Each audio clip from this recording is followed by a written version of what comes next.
yaitu tentang 2 hakim agung. Awalnya 1 untuk perkara korupsi simpan pinjam koperasi, lalu kemudian ada 1 lagi sehingga ada 2. Bagaimana Bapak melihat peristiwa ini? Apakah ini sesuatu yang mengejutkan atau sebenarnya sebagai seorang ketua hakim Mahkamah Agung, Bapak sudah melihat memang ini akan datang waktunya?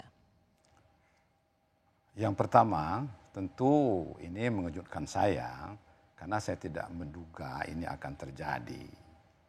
Tapi di balik saya merasa terkejut karena tidak ada catatan-catatan dari track record atau dari temuan-temuan kita yang negatif terhadap keduanya ini.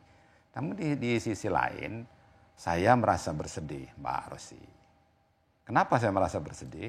Karena mereka ini kan teman kerja saya, tiap hari saya ketemu.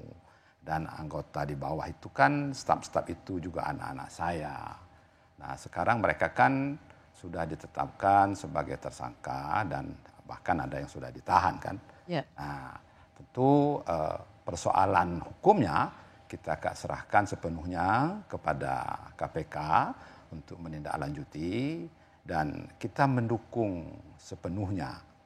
Hanya harapan kita hendaknya azas praduga tidak bersalah tetap ditegakkan dan prosesnya berjalan sesuai menurut ketentuan yang berlaku. Ya. Pak KMA mengatakan sungguh terkejut karena melihat selama ini berinteraksi dan tidak melihat ada sesuatu yang mencurigakan. Publik terkejut karena sepanjang sejarah di bawah kepemimpinan Bapak, 2 hakim agung menjadi tersangka korupsi oleh KPK. Meskipun Pak Saf, publik juga melihat begini,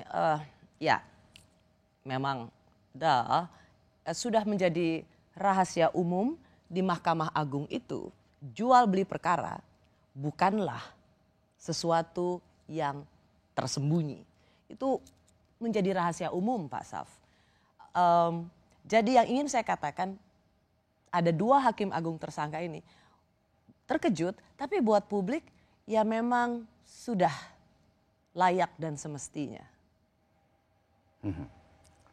Baik, tapi kita kan punya badan pengawasan, Mbak Rosi. Punya badan pengawasan, di samping badan pengawasan kan juga ada komisi yudisial yang mengawasi kode etik dan pedoman perilaku hakim.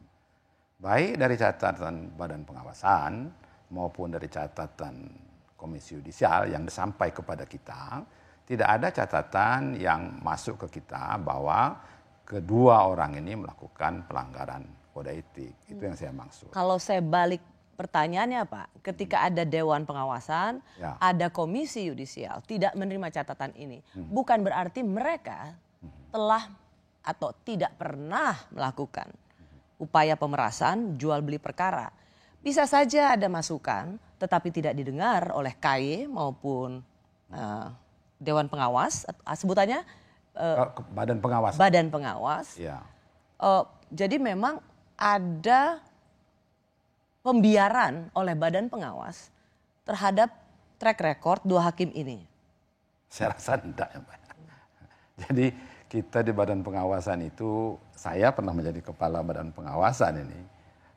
Kita turun ke lapangan, menurunkan tim, itu semuanya terbuka ya Pak. Kalau memang ada temuan-temuan kita, pasti kita proses.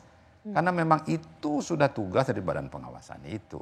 Okay. Nah, cuma kadang-kadang kan Badan Pengawasan ini kan manusia juga. Ya, dia tentu sebatas perangkat peraturan-peraturan yang ada pada kita yang dia laksanakan. Dia tidak bisa mengikuti rekam jejak hakim atau aparat ini sampai dia pulang ke rumahnya sana. Nah, tentu terbatas.